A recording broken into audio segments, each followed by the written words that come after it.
Welcome to an in-depth look at the new talent system in Heroes of the Storm.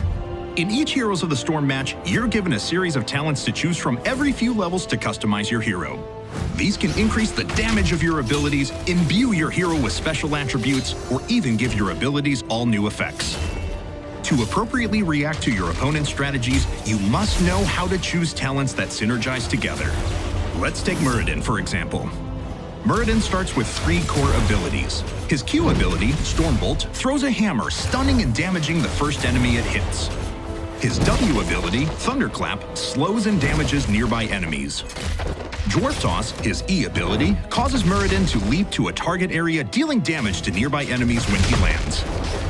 If you want to build Muradin to concentrate on stuns to raise his utility in teamfights, choose Skullcracker at level 4, which stuns enemies every 4th attack against the same target. Improve Dwarf Toss at level 7 by taking Landing Momentum, level 13 by choosing Dwarf Launch, and level 16 by selecting Heavy Impact. This increases the movement speed of Muradin upon landing, increases the range and impact area of Dwarf Toss, and stuns any enemies hit by Dwarf Toss respectively. Combine this with the Avatar Heroic ability at level 10 to allow Muradin to control fights around critical battleground objectives. This is especially useful on Cursed Hollow, where tightly grouped team fights frequently break out around tributes. On the other hand, if you want to focus on damage, take Perfect Storm at level 1, which increases Stormbolt's damage by 5 for each enemy hero hit. Then, at level 7, take Piercing Bolt, which allows Stormbolt to hit an additional target. Every time you hit 2 targets with these talents, you'll actually gain 10 permanent damage on Stormbolt. With this build, choose Haymaker as your heroic ability at level 10 due to its strong damage and disruption. If you're on a large battleground like Dragonshire or Blackheart's Bay where large group teamfights tend not to happen, take Thunderstrike at level 13 to maximize your damage against single targets. If you're on Cursed Hollow or Haunted Mines, where fights are more grouped up around objectives, instead take Dwarf Launch to jump into the middle of a fight and Haymaker an opponent immediately.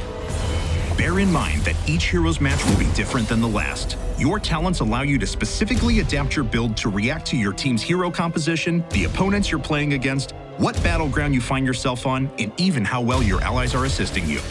Knowing what talents to choose depending on the situation is key. Take Burning Rage if you find your team paired against opponents with lots of melee characters that like to stand in a fight and dish out damage, like Stitches. This talent deals constant damage every second around your hero. Burning Rage is especially effective on Haunted Mines, as it allows you to continually deal sustained damage in the mines themselves and around big map objectives. It combos incredibly well with the Thunderburn talent in this situation, as heroes like Stitches, who don't have an explicit escape ability, get slowed twice by Thunderclap and constantly take damage from Burning Rage. If you find yourself lacking a reliable healer on your team, take Healing Static, which heals Muradin for 1% for each target hit by Thunderclap.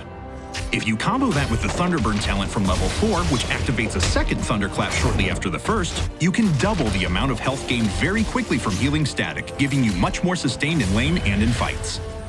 If you're matched against those heroes like Vala that have abilities that let them reposition very quickly, improve your Dwarf Toss ability by selecting Landing Momentum. Landing Momentum gives you a 20% speed boost following Dwarf Toss, so if Vala keeps faulting away from you, now you can leap towards her and catch up to her with your movement speed boost. We'll be continuing to update the talent system as the game develops. We're looking at implementing systems that give you a view into your opponent's talents.